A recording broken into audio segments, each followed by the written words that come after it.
What's going on, guys? Welcome back to the channel. Today we got a quick little install and I'm gonna try like a new style of video while I'm doing it. So we got some rock lights from DCS Lighting. These ones are cool because they're bolt style. So what that means is it's a circle light with basically a threaded rod off the back. So if you just have a hole, you shove the light in there and you're good to go.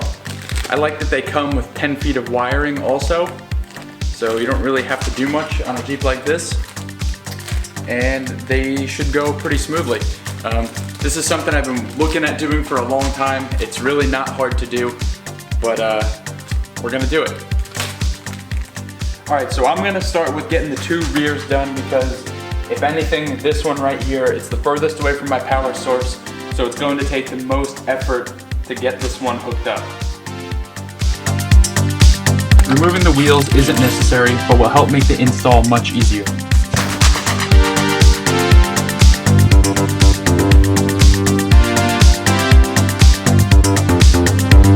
Most people remove the inner liner, but since I still have it, I'm going to use it. If you don't have the liner, you can bolt the light right to the tub.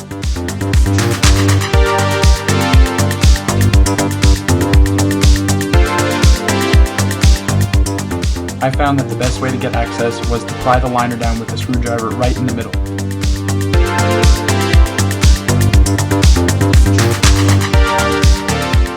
When you're drilling a hole in the liner, make sure you don't poke a hole in the tub. After you've drilled your hole, feed the wire through the hole, and don't forget to also feed the wire through the washer and nut.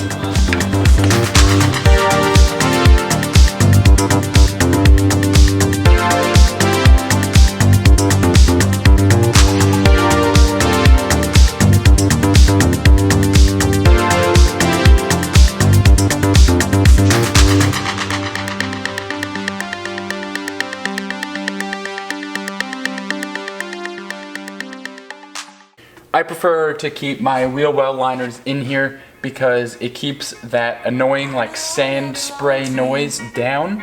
If anything, it completely eliminates it because I don't notice it at all. Do just what you want.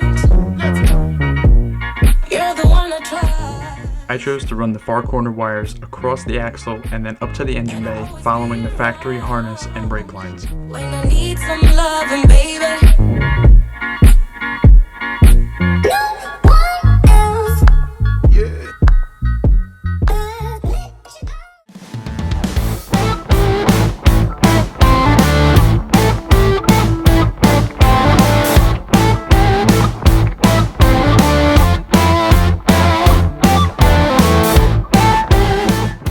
Anytime you're making electrical connections on an automotive application, it's a good idea to use heat shrink to make sure that no water gets into your connection. You touch me so tenderly, I want you tremendously, my heart knows. If you don't have a light controller of some sort, you should definitely just go ahead and get one. I have the Rough Country MLC6 and it's been one of the best purchases ever. I think it was under $200. It's super simple to use and it just works. It just plain old works. Alright, so for the front lights, they're gonna be much simpler because my power source is right here on the driver's side fender. And so all I have to do is basically drill a hole right here on the inner fender.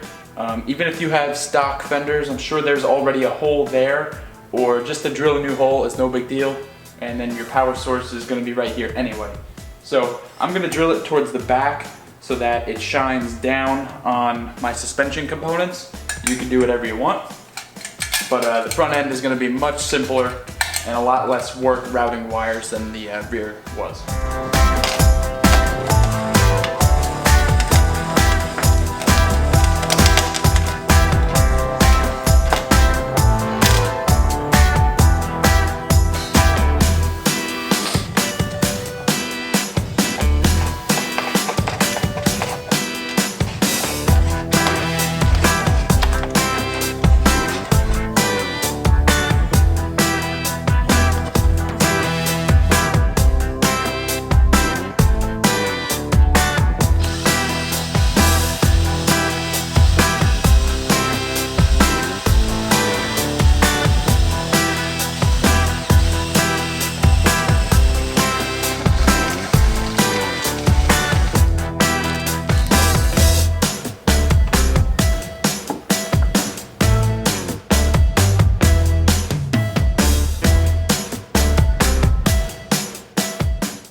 Alright, so everything is wrapped up. Now that it's all hooked up, I'm gonna go turn the lights off and we'll take a look at it.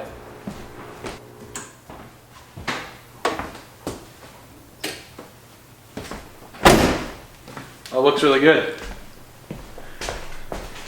The camera's not getting darker with the scenery, but it looks really good. So here's a more accurate depiction of what the lights look like. I can still darken this up even more to show you what they do.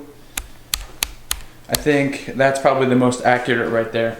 It's a really nice glow. It's nothing obnoxious. It does light up quite a bit underneath, which is nice. The camera's not really picking it up. But what this is going to be nice for is if anything goes wrong at night, or if I'm tying down the Jeep or something at night, I'll be able to see underneath. I can get my straps under there. I like it a lot. It's just a super simple thing, and if something ever goes wrong, I can see what I'm doing at night. Nice little touch.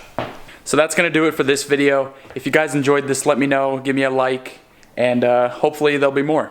And again, if you want to do something like this, check out DCS Lighting. They make some really nice little products, and they're made in the USA. And right now, if you're doing this during the coronavirus, they have a 25% off sale, which is pretty big. So go check it out.